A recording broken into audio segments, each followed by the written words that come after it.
What is up, everyone? My name is David Pencil and I'm a financial advisor for Lincoln Investment. Today's video will walk through an example of how I would put together a simple financial plan for a Pennsylvania public school employees retirement system member.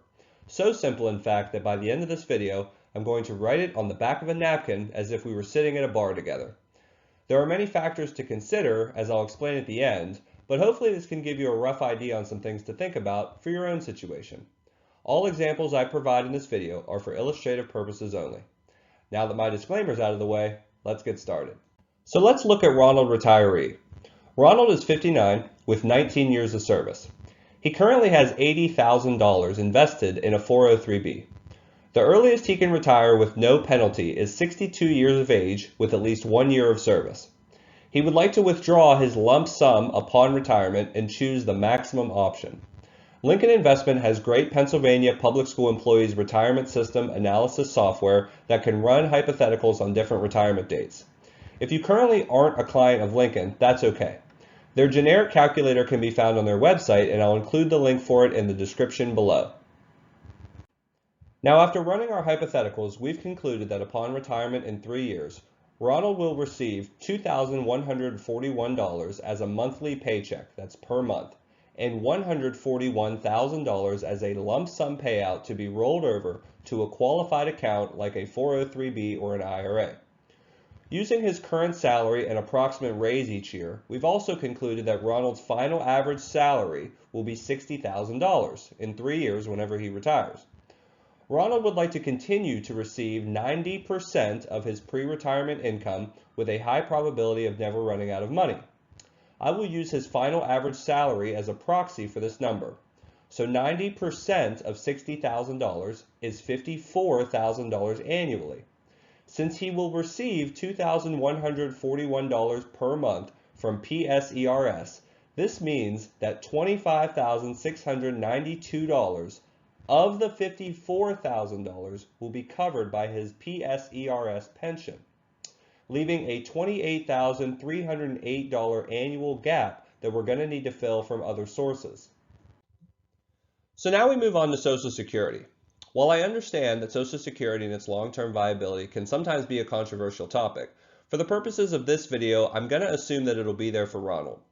Social Security is considered another guaranteed bucket of income in retirement, so using it in conjunction with the P.S.E.R.S monthly pension payment is the next logical step.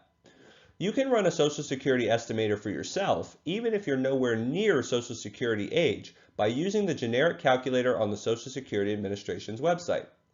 I will also include a link for that in the description below. By typing in your date of birth, current salary, and marking future inflated dollars, you can see what your hypothetical monthly payments will be at 62, full retirement age, and age 70. Ronald plans on taking Social Security at 62. So given our estimator, his monthly payment is going to be $1,530 per month or $18,360 per year. As we stated earlier, his target annual amount of income he'd like to receive in retirement is $54,000. P.S.E.R.S will cover $25,692 of that amount. We stated that earlier in an earlier slide. And Social Security will cover $18,360. So that leaves a $9,948 gap per year. Social Security services are not offered through or covered by the Lincoln Investment Companies. Once again, this example is for illustrative purposes only. The final gap is where we turn to Ronald's investments. Now, before we move on, I want to explain a concept called the 4% rule.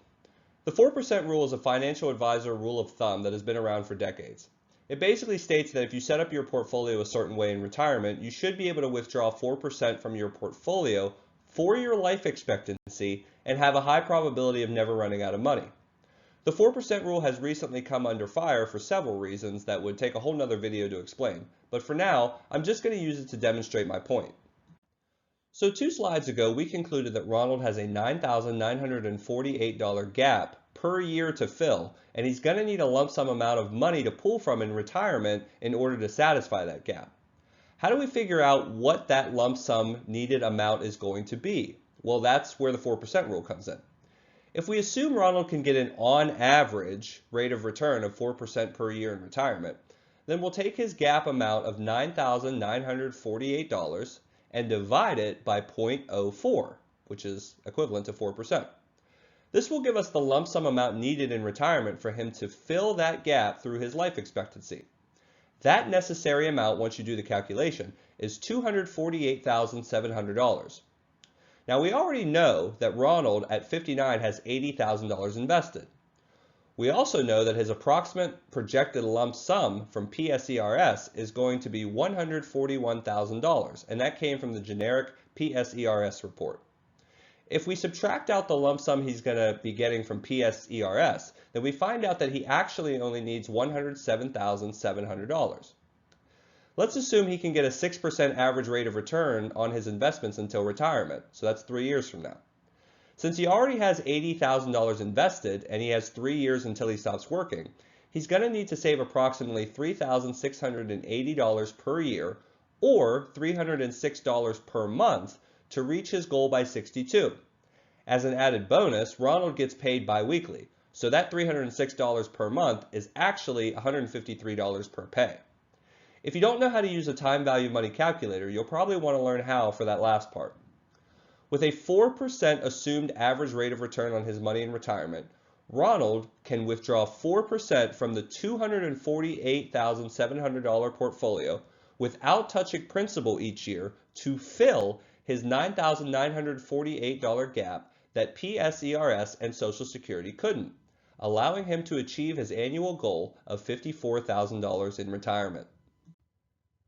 I think it's important to note that the point of this video was to heavily simplify the planning process. There are many other factors to consider when planning for retirement. Some of the variables I glossed over which should not be taken lightly are inflation, taxes, health insurance, longevity, insurance needs, estate planning considerations, emergency savings, spousal needs, their assets, their income, long-term care, a possible disability, required minimum distributions, investment and account allocations, and probably quite a few more that I've left out. At the end of the day, it's important to talk to a trusted financial advisor leading up to retirement so you make the best decisions for you and your family.